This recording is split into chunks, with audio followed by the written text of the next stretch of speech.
again, Joe here with S3 Archery, and we just wanted to do a quick show and tell here of some of the stuff that we got a couple of weeks ago here from Fred Asbell's website. They're the Asbel hooded wool pullovers, and we were kind of looking around thinking about what we wanted to do this fall as we kind of transition from the trees with the compounds down to the ground with the trad bows. And so this just seemed like a good fit.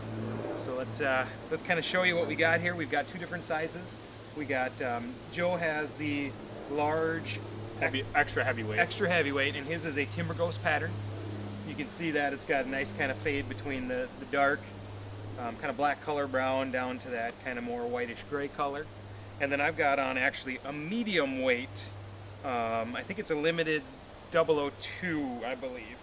But when I saw it, I was like, I just wanted something a little bit different.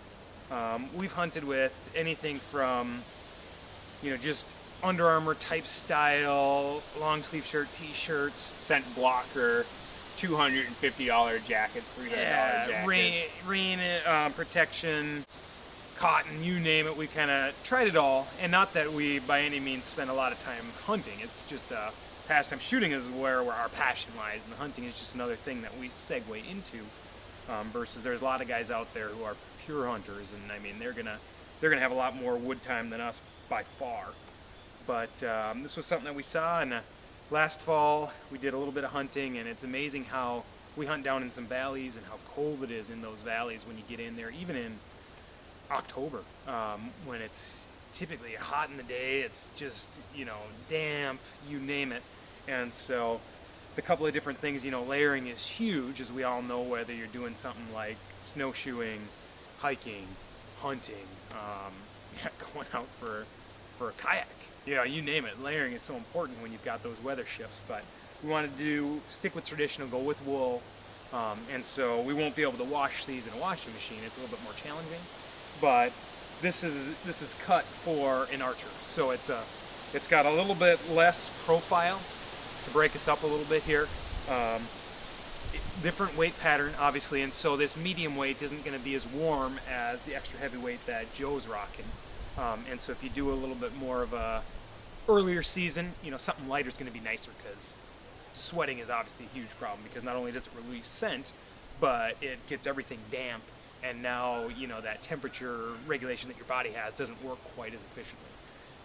And like we were talking about, we did compound archery in years past, and we bought all the fancy jackets, weatherproof, rainproof, windproof, scentproof, and they're great jackets, great for hunters in general. But when the rain came down and hit your jacket, it would make a little bit more of a pop. When you had a deer come close and you drew back on it, because it was that little bit weatherproof, it actually would make a noise, and you could see the deer actually look up and hear it. Whereas with the wool, we follow Fred Asbell a lot, and with his Advanced Instinctive Archery and Instinctive Archery books, he talks about wool. It's tough to beat. It's absolutely just silent wool. Technology. Yeah. It's wool. It doesn't make any noise, so we can get a couple really close shots of us drawing the bows as well, and just see that there's no noise whatsoever. Definitely, our goal for this fall is we're gonna do natural ground blinds. We're gonna be, on the ground, and so silent is huge. And also we need to be able to do a nice draw and not interfere with our draw cycle, our anchor, anything like that, but we still need to be warm.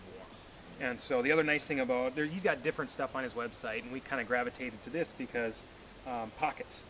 A lot of our gear that I hunted with before would have pockets that weren't very useful, and so my hands would freeze. And I didn't want to wear gloves because I don't like the feel of a glove, and now that I'm shooting this, you've got still a fair amount of exposed skin. And so, although this isn't a continuous through style pocket, they are separate on each side. It's like I was really excited about just being able to just tip it like that, to keep yourself just a little bit warmer.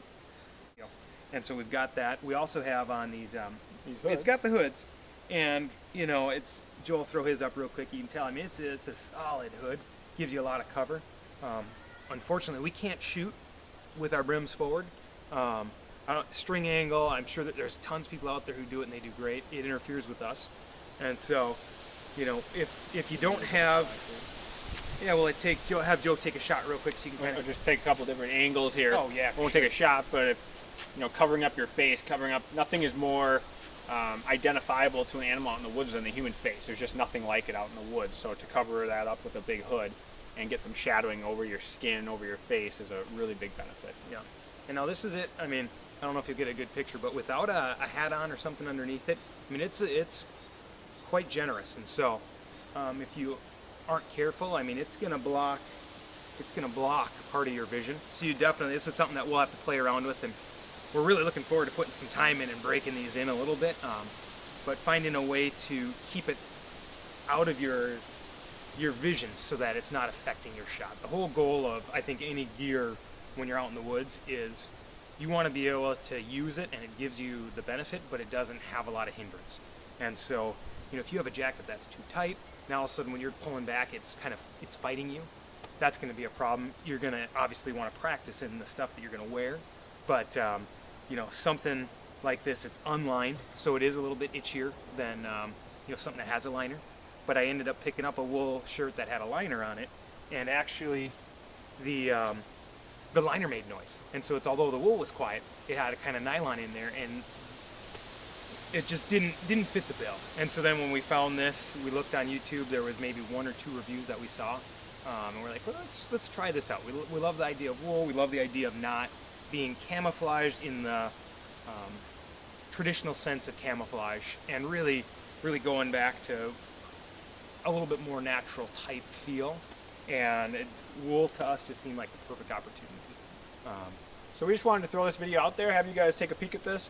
We'll do a couple more close shots of the different colors of the jackets. Like we said, we've got limited 002, and we've got, I forgot my color again. Timber Ghost on this one. We'll get them close up. We'll do a couple of shots of us taking shots with them so you can see that there's definitely a generous amount of fabric so they don't interfere with your archery, because they are geared just for traditional archers basically. Yep. And then we'll maybe take a few pictures of these jackets out in the woods as if you were the deer, and seeing how camouflage they can get in the woods. So, and size-wise, I'm just a little under 6', 5'11", about 165 pounds, and this is a medium on me. You definitely don't want to get too small, but too big bugs me because it actually distracts me. Joe, he's more like a large. So you can see I'm the same size, about 5'11". Arms just a little bit bigger, but you can see that they come down a little bit over my fingers.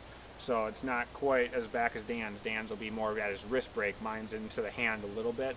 I don't mind that as much, but like I said, if you're thinking about it, so far we like it. We're really going to put it through the test this fall. This is not going to be obviously our mid-November gear. This is going to be our early season to mid-season type stuff, but we wanted quiet, we wanted natural, and able to take the shots without interference. It seems like we're going to get that out of this. Time will tell, and hopefully you'll get to see us wear this into the future in some of our other shoots. So take a look at this video. Feel free to post comments in the bottom of the video, ask us questions about it. I'm sure we didn't cover everything that you want to know, but like I said, we'll just throw up some different angles of it, different pictures of it in the woods, and a couple shots. So hopefully that helps, and let us know. So thanks.